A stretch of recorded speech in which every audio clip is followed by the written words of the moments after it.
नहमदहू व नुसल्ली अला रसूलिहिल करीम। बिस्मिल्लाहिर्रहमानिर्रहीम। मोहतरम ज़िम्मेदारान जमात और रफ़क़ाए किराम, अज़ीज़ नौजवानों, अभी आपके सामने जैसा कि ऐलान किया गया 2024 का पार्लिमानी इंतखाब और सिविल सोसाइटी के रोल पर आपसे कुछ बातें करनी है। मेरी गुफ्तगू इस मौजू पर 4 ज़ैली उन्वानात के तहत होगी। पहली बात, सिविल सोसाइटी के सिलसिले में थोड़ी बात, उसका तारुफ आपके सामने मैं करने की कोशिश करूँगा। फिर ये 2024 का जो इलेक्शन है उसकी क्या अहमियत और उसकी क्या मानवियत है, इस पे थोड़ी सी बात आपके सामने आएगी। फिर उसके बाद ये जो 18वीं लोकसभा का इंतखाब, इसके पहले एक 75 साल का जो तजुर्बा है, मिल्लत इस्लामिया के बास तजुर्बे की तरफ का जिक्र भी हम आपसे करेंगे। और उसके बाद सिविल सोसाइटी इस मौके पर किस सतह पर क्या क्या प्रोग्राम कर सकती है, इसका जिक्र आपके सामने किया जाएगा। सबसे पहले हम, जैसा कि आपके सामने बात आई कि सिविल सोसाइटी के हवाले से, सिविल सोसाइटी के बारे में आप सब लोग जानते भी हैं, लेकिन आइए इस बात को हम ताज़ा कर लें कि सोसाइटी के हवाले से जमहूरियत में सिर्फ सियासी पार्टी का रोल नहीं होता, बल्कि सिविल सोसाइटी का भी एक स्पेस और उसका एक किरदार है। बल्कि बसा औकात सिविल सोसाइटी वो काम कर देती है जो पॉलिटिकल पार्टी अंजाम नहीं दे सकती। पॉलिटिकल पार्टी इक़्तिदार के खेल में शरीक ज़रूर होती है, उसका एक अलग रूल ऑफ गेम होता है, उसकी कुछ मजबूरियां और उसके अपने कंपल्शन भी होते हैं। लेकिन इसके बरक्स सिविल सोसाइटी की वो मजबूरियां नहीं होती हैं। ये एडवोकेसी ग्रुप या प्रेशर ग्रुप की हैसियत से आज़ादाना तौर पर काम करती है। इंसानी समाज में अगर गौर कीजिए तो एक इंसान का एक प्राइवेट जिंदगी का मुहाफिज एक इदारा होता है जिसको हम घर या ख़ानदान कहते हैं। दूसरा हिस्सा इंसानी ज़िंदगी की जो ज़रूरियात है और माशी ज़रूरियात के हुसूल के लिए मखसूस होता है, उसको हम मार्केट कहते हैं। और तीसरा शुबा हुकूमत और उससे मुतल्लिक सरगर्मियों का होता है। इस तरह समाज के इन 3 दायरों यानी घर, मार्केट, बाजार और सरकार के अलावा भी कुछ दायरे खाली रह जाते हैं जहां इज्तिमाई सरगर्मियां अंजाम दी जाती हैं जो बहुत अहमियत भी रखती हैं, जिसमें इंसान एक दूसरे के साथ मिलकर काम करता है और उस काम करने से उसको एक तस्कीन, तशफ़ी और तकमील का एहसास होता है और उनसे मुतल्लिक़ सारी सरगर्मियां अपनी आज़ादाना मर्जी से यानी वॉलंटरी अंजाम देता है। इस स्पेस में काम करने वाले इदारे को हम सिविल सोसाइटी कहते हैं। ये पेशावराना अंजुमनें, मंच, लिसानी, अदबी और तफरीही क्लब, ये सब उसी पॉलिटिकल साइंस की इस्तिलाह में इसको हम सिविल सोसाइटी कहते हैं। जदीद कौमी रियासत और जमहूरियत ने इन इदारों को के अंदर एक इस्तिलाही मानी दिया है और इसकी मानवियत में और इसकी इफादियत में इजाफा हुआ है। चुनांचे ये रोज़ाना के तौर पर बाहमी इश्तराक अमल से वजूद में आती हैं। इस तरह समाज में किसी गिरोह के हवाले से या किसी गिरोह के मफाद या किसी इशू के मसले के हल के लिए जो गिरोह काम करता है उसे हम सिविल सोसाइटी का इदारा कहते हैं। जैसा कि अर्ज़ किया गया, मौजूदा दौर में कौमी रियासत और जमहूरियत के तसव्वुर के साथ सिविल सोसाइटी का तसव्वुर उभर कर सामने आया। बिलखुसूस शख्सी आज़ादी, सोशल जस्टिस, मसावात और तहफ़्फ़ुज़ या आवाम के हक़ में पॉलिसी इंटरवेंशन में इसकी बुनियादी अहमियत है। इस तरह आप कह सकते हैं कि सिविल सोसाइटी का रोल समाज और हुकूमत के दरमियान कभी एक बफर का होता है। सियासी पार्टियां जमहूरियत में समाज के सरगर्दा तबके और मसाइल को मौसमी तौर पर अपने एजेंडे में शामिल करती हैं, लेकिन वो माशरे में हर छोटे बड़े गिरोह और हर छोटे बड़े मसले को उस तरह नहीं उठा सकती हैं। इसीलिए इस काम को अंजाम देने के लिए जमहूरी निज़ाम में सिविल सोसाइटी की ज़रूरत होती है। किसी जमहूरियत की कामयाबी का पैमाना भी यही होता है कि वहाँ कितनी आज़ादाना तौर पर सिविल सोसाइटी काम करती है या अपने इशू पर उसको आज़ादाना काम करने का मौका मिलता है। आप जानते हैं कि राइट टू इंफॉर्मेशन का जो इख्तियार मिला हुआ है ये दरअसल सिविल सोसाइटी के स्ट्रगल का नतीजा है। इसी तरह लोकपाल बिल और ये जितनी इस तरह की अंजुमनें जो काम करती हैं ये सिविल सोसाइटी है।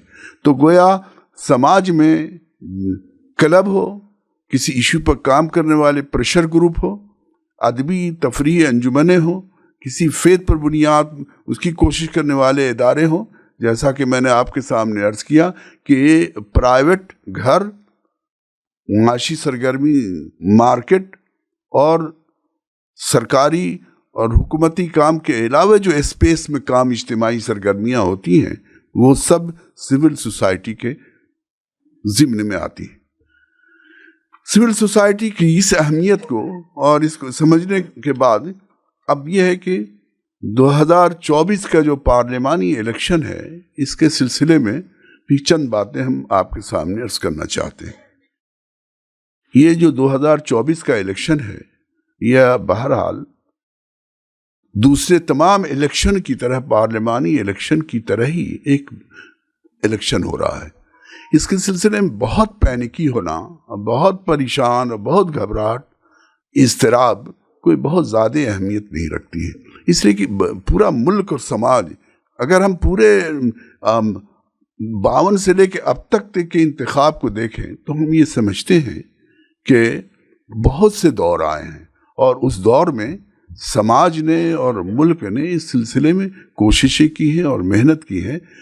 खुसूसन मुस्लिम समाज के अंदर ये जो इज़्तिराब और बेचैनी है 2024 के इलेक्शन के सिलसिले में, ये इज़्तिराब बेचैनी एक समझ का नतीजा होती है। इसकी जो डेलिकेसी है, इसकी जो नज़ाकत है, यानी इस वक्त जो हिंदुत्वा फोर्स है यहाँ काम कर रहा है, उसका जो एजेंडा है, उसके एजेंडे की वजह से एक फिक्रमंदी और परेशानी तो है, लेकिन जहाँ तक इलेक्शन के मौके पर ओवर एक्टिव हो जाना या बहुत ज़्यादा फिक्रमंद और परेशान हो जाना, इसका मतलब ये कि इसके रोल को हम नहीं समझते।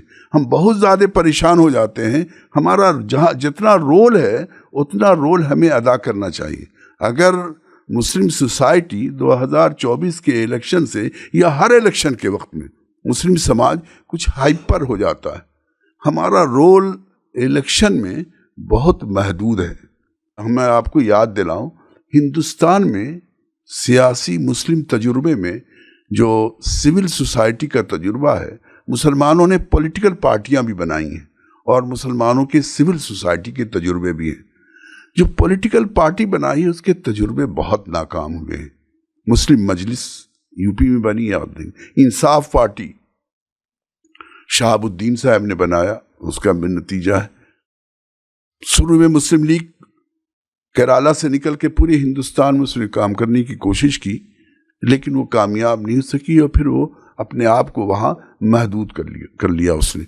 तो मुसलमानों की जो पॉलिटिकल पार्टियों को तजुर्बा है वो बहुत कामयाब नहीं है। लेकिन सिविल सोसाइटी का एक तजुर्बा आपको बताएं वो बहुत कामयाब है, और वो है अंजुमन तरक्की उर्दू, डॉक्टर अब्दुल मोगनी साहब ने तजुर्बा किया।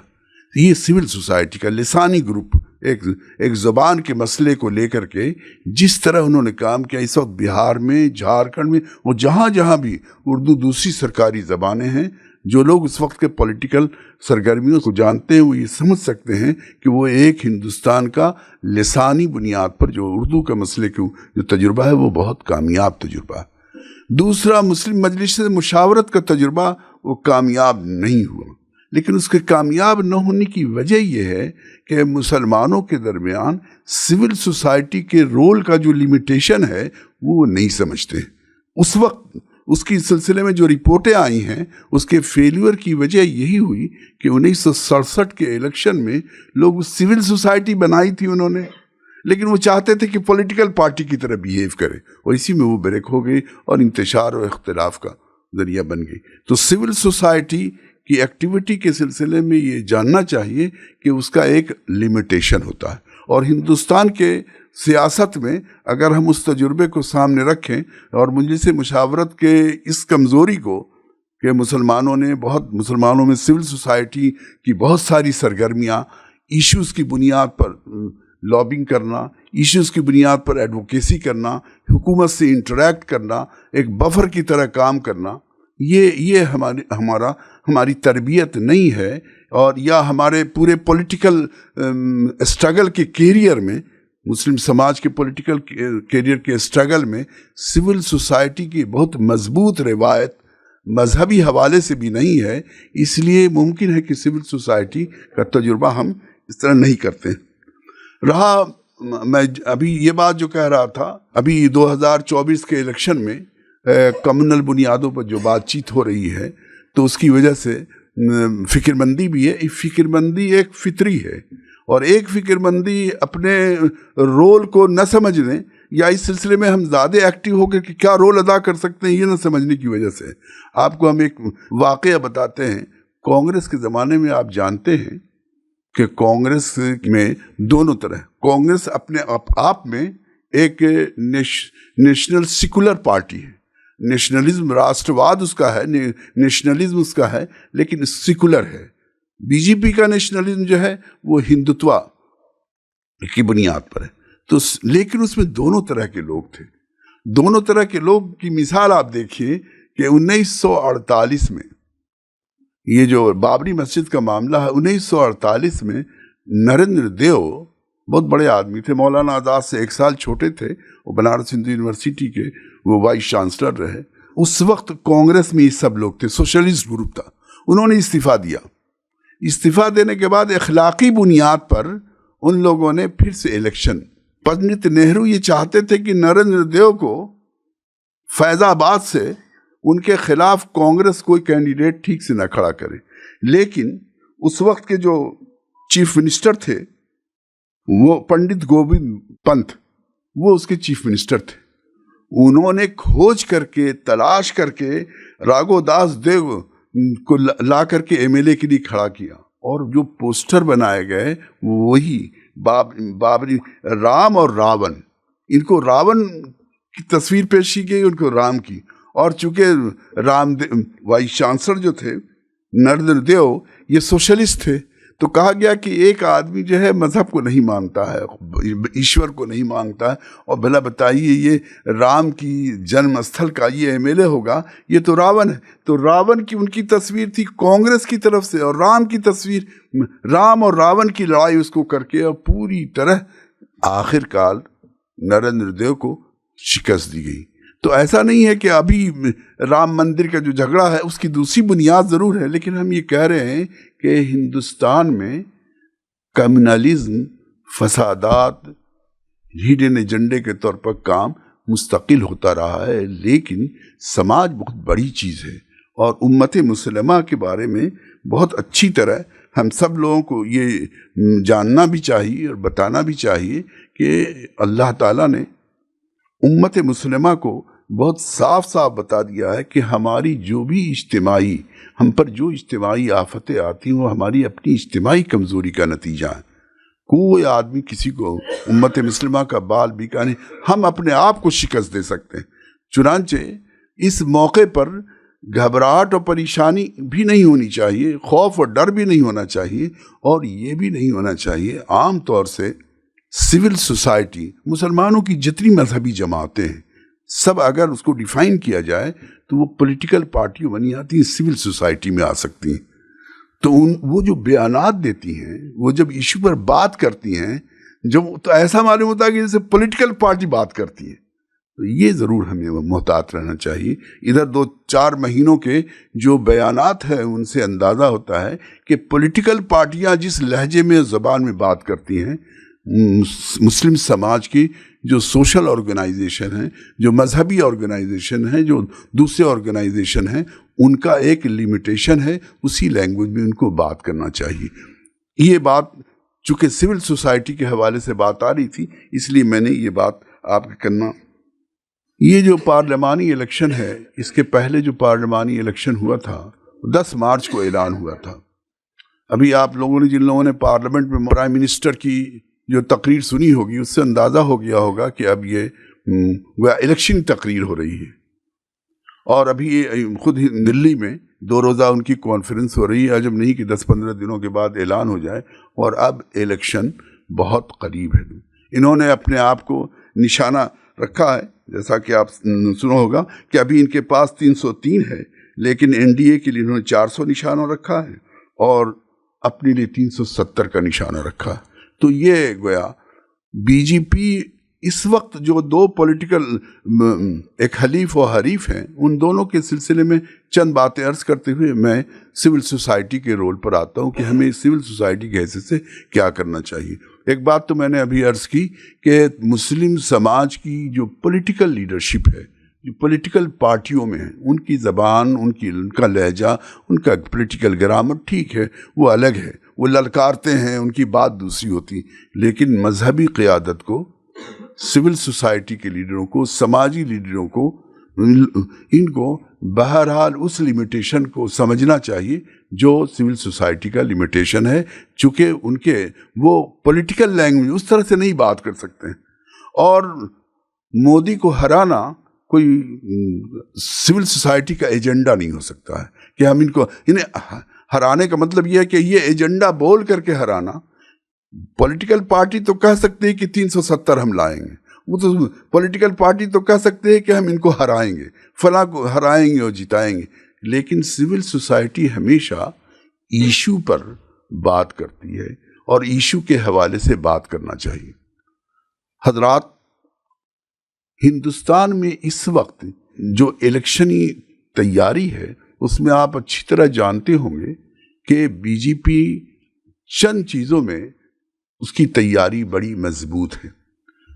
उसकी एक तैयारी जो बड़ी नुमाया है, जिसको आप हर जगह लोगों ने जिक्र भी उसका किया है, उसको 4 निकात पर मुश्तमिल जिसका जिक्र लोग करते हैं कि एक तो उन्होंने मोदी जी की क़यादत को इतना बढ़ाया है कि इस वक्त ऐसा मालूम होता है, और ये उनकी ऐसी तारीफ और बैनुल अक़वामी सूरत हाल में जो उनका रोल है, और जब रूस कहता है और दूसरे की इस मामले में इंडिया को लीड लेना चाहिए, और अभी यहाँ उन्होंने मंदिर का ये किया और फिर गल्फ़ के किसी मुल्क में जा कर के मंदिर का इफ्तिताह करते हैं, तो उनका एक पूरा इमेज लीडरशिप का बहुत मजबूत, बहुत मुस्तहकम बनाया गया है। ये एक इलेक्शनी पॉलिटिक्स के एतबार से लोग कहते हैं कि एक पॉजिटिव चीज़ है, बड़ी चीज़ है उनके लिए।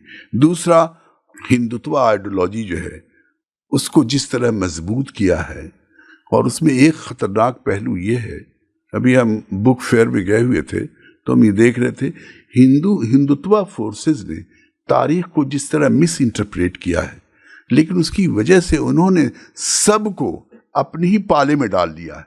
गांधी पर बात कर रहे थे, वो गांधी पर और गांधी के राम राज पर बात कर रहे थे, और उसको पूरा हिंदुत्व कलर दे रहे थे।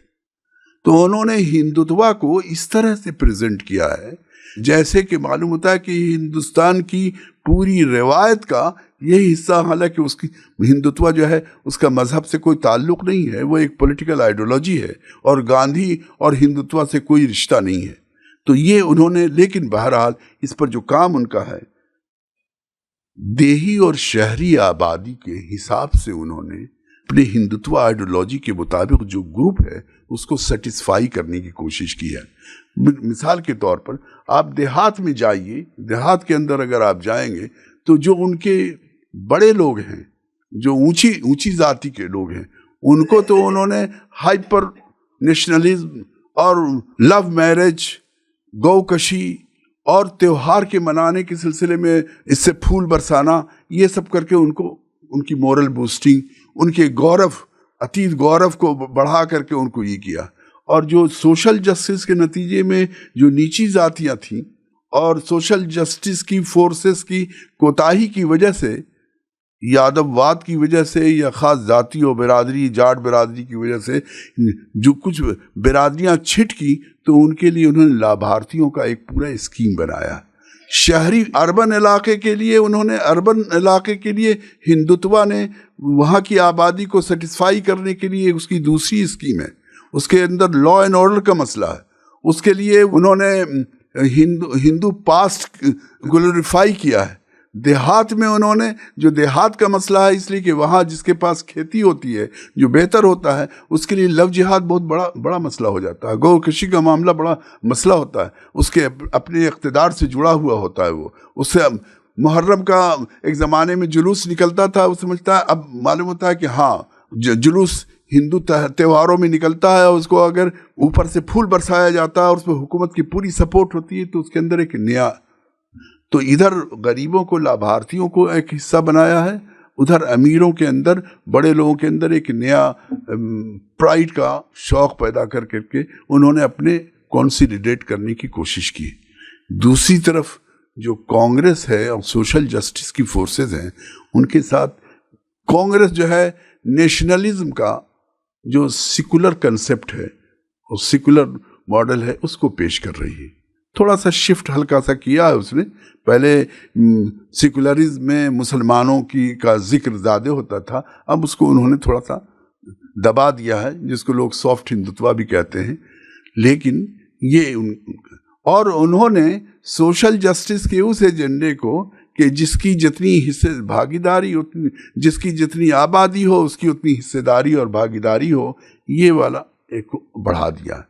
इधर सोशल जस्टिस वालों के साथ मामला ये है कि सोशल जस्टिस के लोग और कांग्रेस के अंदर जो अंडरस्टैंडिंग है उनका, दोनों मिलकर के जो मॉडल ऑफ फोर्स बनता है, वो फोर्स ये था कि कांग्रेस और रीजनल पॉलिटिकल पार्टी जो सोशल जस्टिस की थी, उसके दरमियान अंडरस्टैंडिंग ये थी कि स्टेट में मेजॉरिटी में वो है, मेजर पार्टनर वो रहे और मरकज में कांग्रेस रहे।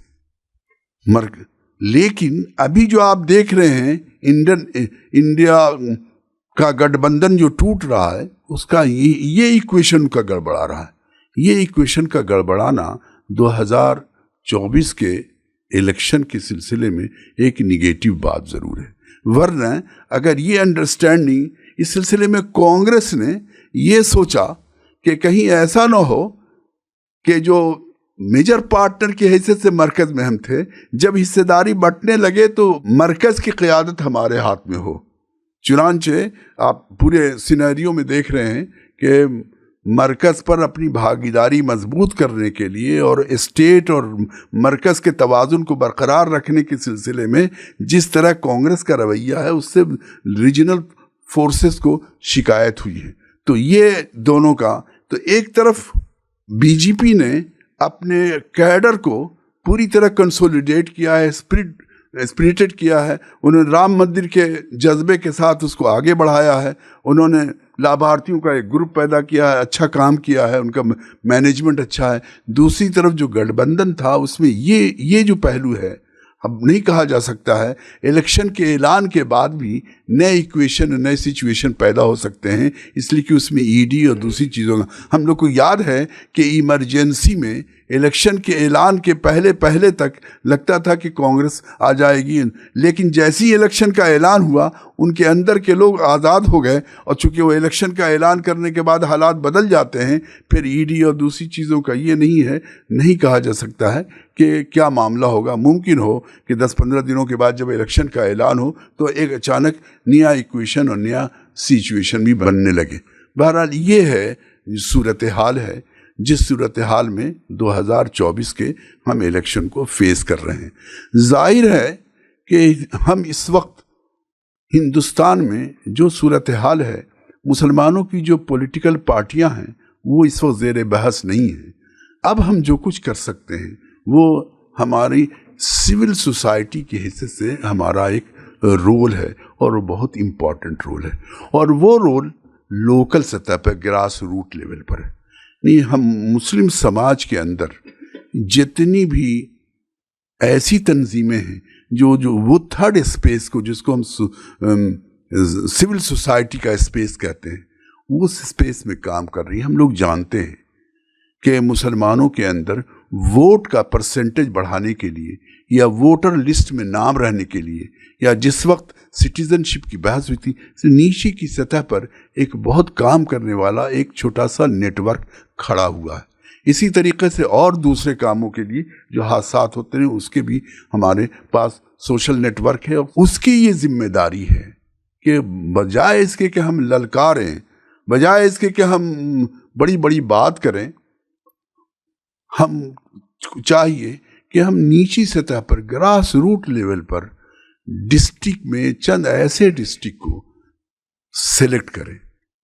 इस सिलेक्ट करने से पहले एक काम और हम सिविल सोसाइटी को करना चाहिए, और वो हम बड़े पैमाने पर करने की कोशिश कर रहे हैं, लेकिन अभी तक कोई ऐसी बात नहीं आ रही है कि जो हिंदुत्व का नैरेटिव है, उसके नैरेटिव के मुकाबले में कोई ज़ोरदार, मजबूत ऐसा नैरेटिव हो मुसलमानों की तरफ से भी, जो नैरेटिव हम उसको आगे बढ़ा सकें, जो लोगों को कैच कर सके, लोगों के अंदर कंसोलिडेट कर सके। और वो ये हम मुसलमान अपने मुतालबात रख करके वो नैरेटिव नहीं किया जा सकता है। हिंदुस्तान के मौजूदा सूरत हाल में जो हिंदुत्व का नैरेटिव है, जिसमें वो गोया इसको एक हिंदू राष्ट्र के तौर पर पेश करना चाह रहे हैं, मुसलमान, सिख, ईसाई, जितने लोग हैं, इसके मुकाबले में हिंदुस्तान का जो ख्वाब है, जो दस्तूर के प्रियम्बल में है, जो गांधी ने, मौलाना आज़ाद ने, नेहरू ने, और जो हिंदुस्तान की रिवायत, मजबूत रिवायत है, जिसको और दूसरे लोग भी सपोर्ट करते हैं, वो नैरेटिव जो है बिल्ड करने की भी ज़रूरत है। बजाय इसके कि हम गिला करें, शिकवा करें, हम अपने माजी के हवाले से कुछ बात करें, जैसा कि बयानात में आते हैं, और हम डरने वाले किसी से नहीं हैं, हम किसी से डरते नहीं हैं, और हम देख लेंगे, इस तरह की जो बातें होती हैं, इसके बजाय हम एक अच्छा नैरेटिव तैयार करें। ये सिविल सोसाइटी कर सकती है। मुस्लिम की अफसोस यह है कि मजलिस मुशावरत नहीं है, उसके भी शक्लें हो रही हैं, मुतबादिल शक्लों के ज़रिए भी, लेकिन एक काम मुस्लिम समाज की तरफ से भी एक नैरेटिव ऐसा तैयार होना चाहिए जो 2019 के इलेक्शन में एक मुतबादिल नैरेटिव की हैसियत से काम करे। दूसरा, जब वो मुतबादिल नैरेटिव होता है, जुए कमाब होके न रह जाए, बल्कि वो फैले, समाज में जाए, उसके लिए अदब है, नारे हैं, स्लोगन हैं, मीडिया है, दूसरी ज़राए, उन तमाम ज़राए के ज़रिए ये आवाम तक पहुँचे। ये एक दूसरी।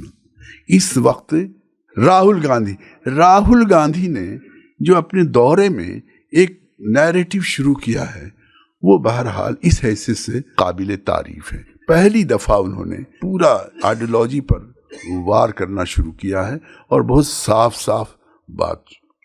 लेकिन मुस्लिम समाज की तरफ से भी, जो मुस्लिम समाज है, हम लोगों की तरफ से भी ये नैरेटिव आनी चाहिए। एक और तजुर्बा हो रहा है जिसकी तरफ मैं इशारा, प्रशांत किशोर का जब जिक्र आता है तो बहुत सारी चीज़ें लोग बोलने लगते हैं, उस पर मैं नहीं जा रहा हूँ। लेकिन ये बात आप याद रखिए कि जो इलेक्शन के सिलसिले में हम वोट कैसे दें, इसके सिलसिले में जो नैरेटिव वो खड़ा कर रहे हैं, वो नैरेटिव हिंदुस्तान के लिए बहुत मुनासिब और मौजू है कि लोग ज़ात, बिरादरी, मस्जिद, मंदिर सब पर वोट डाल चुके, उससे उनका कोई भला नहीं हो, और वो नीचे की सतह पर वो नैरेटिव नीचे भी जाए। एक है ऑल इंडिया सतह पर नैरेटिव गढ़ना, एक ये है कि आप एक ज़िले में जाएं, एक कंस्टिट्यूंसी में जाएं, एक स्टेट में जाएं और स्टेट के हवाले से बात करें। तो एक लोकल नैरेटिव भी होता है। लोकल नैरेटिव से अगर आप डिस्ट्रिक्ट और स्टेट की नैरेटिव, आपके झारखंड में कोई ऐसी नैरेटिव खड़ा किया जाए जिसमें आदिवासी और मुसलमान दोनों के सियासी उमंगों का इजहार हो, तो जाहिर है वो नैरेटिव ज़्यादा वहाँ काम आएगा। तो वो हमें करना चाहिए। प्रशांत किशोर का जो तजुर्बा है, उस तजुर्बे का एक और डायमेंशन है, पहलू है, जो हमें आपसे जिक्र करना चाहते हैं। वो ये कि यूपी में बीजेपी आ गई होता ये है कि जब कोई पार्टी से लोग सोशल जस्टिस की फोर्सेस से जब लोग ना, तो उनके सामने कोई ऑल्टरनेटिव नहीं था। दलित पॉलिटिक्स को उन्होंने मिला लिया और मायावती के साथ मिल करके उन्होंने हुकूमत बना ली। बिहार में कल अगर कांग्रेस, जाहिर है स्टेट में कमजोर होगी, 1967 से कमजोर है। अब जो कमजोर होने के बाद सोशल जस्टिस की फोर्स, इनकम्बेंसी फैक्टर या जो कमजोरियां हैं, उस कमजोरी का जिक्र अभी हम नहीं करेंगे कि राजद से क्या कमजोरी, लेकिन उसको अल्टरनेटिव की तलाश होती है आदमी। वो अल्टरनेटिव की तलाश में अगर आप बीजेपी का मुतबादिल नहीं देंगे या दोनों से अलग मुतबादिल नहीं देंगे तो वो आप यकीनन बीजेपी आएगी। बीजेपी का जो इनकम्बेंसी फैक्टर है उसको भी कांग्रेस पेश कर रही है, लेकिन चूंकि उनका मीडिया मैनेजमेंट इतना ज़बरदस्त है और प्राइड इतना ज़बरदस्त वो फैला रहे हैं, प्रोपेगेंडा की क़ुव्वत है, जिसकी वजह से उनका इनकम्बेंसी फैक्टर, वरना जिस बुनियाद पर आए थे आप अंदाज़ा कीजिए स्वदेशी कहाँ चला गया उनका, करप्शन कहाँ चला गया उनका, काला धन कहाँ चला गया उनका, सब चीज़ चला गया उनका। तो इनकम्बेंसी फैक्टर को जिस तरह बयान करना चाहिए, क्योंकि उन्होंने इस तरह किया है, तो प्रशांत किशोर का जो तजुर्बा है, अभी तो वो सिविल सोसाइटी की हैसियत से कर रहे हैं, जब तक पॉलिटिकल पार्टी नहीं बनाते हैं वो, उस वक्त तो वो अभियान है। और सबसे बड़ी बात यह है कि जैसा कि हमने आपसे अर्ज़ किया कि गांधी आखिरी आदमी है जो हिंदुस्तान के हिंदुत्व के खिलाफ उसकी आइडियोलॉजी खड़ी हुई है, और प्रशांत किशोर हिंदुत्व आइडियोलॉजी, गांधी की आइडियोलॉजी से, उसी से प्रेरणा लेके, उसी से हरारत लेके अपनी बात कर रहे हैं। तो हमको इन तजुर्बात में भी शरीक होना चाहिए, लर्न करने के लिए, ग्रास रूट पर लेवल पर जाने के लिए, और जो वोट के सिलसिले में जो बात कह रहे हैं उस बात से हम फ़ायदा उठाने के लिए।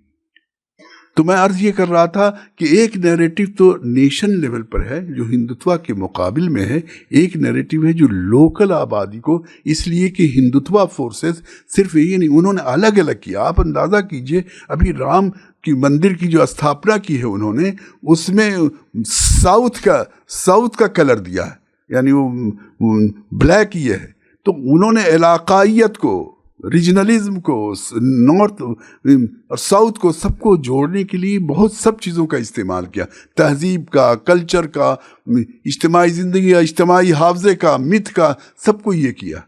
तो हमको चाहिए कि हम अपने नैरेटिव को तैयार करने में नीचे, तो ये दो चीज़ें जो हैं, हमने इदारे अदब इस्लामी के लोगों से भी अर्ज़ किया था कि आप मुशायरे के ज़रिए आपको ऐसा शेर कह सकते हैं, आपकी कोई ऐसी गज़ल आ सकती है, आपकी कोई ऐसी चीज़ आ सकती है, कोई अफसाना आप लिख सकते हैं जिसके नतीजे में वो छा जाए लोगों के जहन में और लोग कोट करने लगे।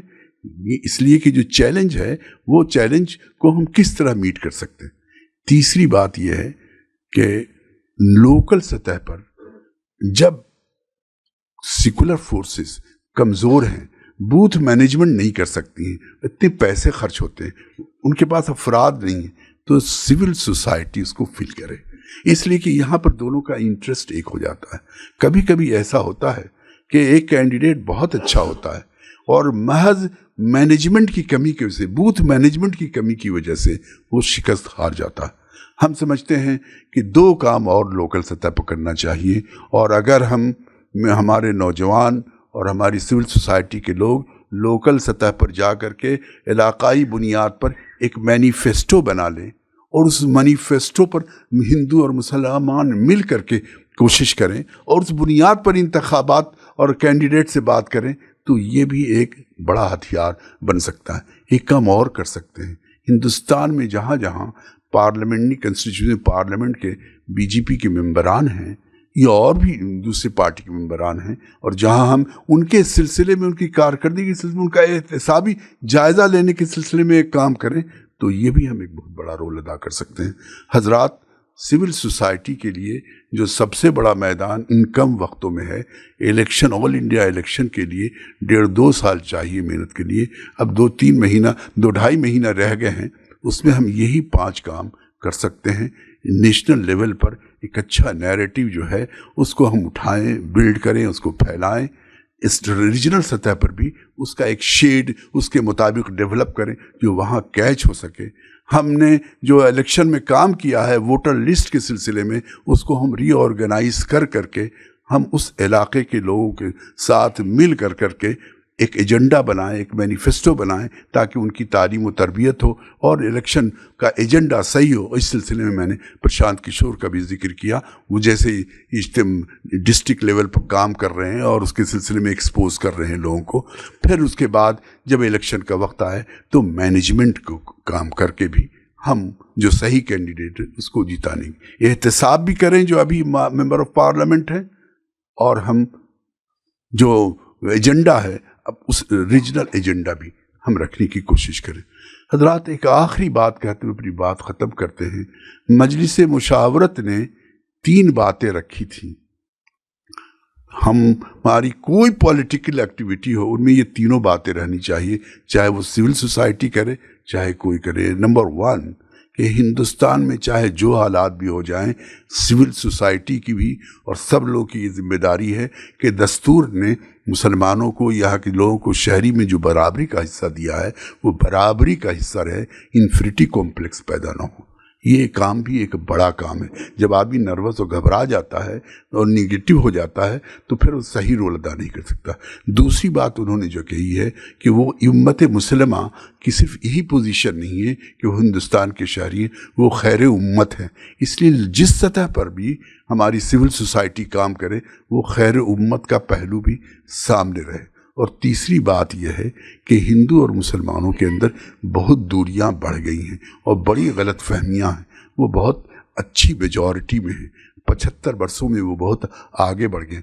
हमारी जितनी भी अमली कोशिश हो, हम जितना सोसाइटी में स्ट्रगल करें, उसमें गैर मुस्लिमों के एक अच्छी तादाद को साथ लेकर के हम उसकी एक्टिविटी करें, तभी वो नतीजा खेज हो सकती है। सिविल सोसाइटी करे, लोकल सतह पर करे, स्टेट लेवल की सतह पर करे, हर सतह पर हम जो भी एक्टिविटी करें उसमें गैर मुस्लिमों की एक अच्छी खासी तादाद को अपने साथ लेकर के हम एक्टिव होंगे और अमल में जाएंगे तो हम कामयाब हो सकते हैं। ये चंद बातें थी जो मुझे आपके सामने रस करनी थी। शुक्रिया।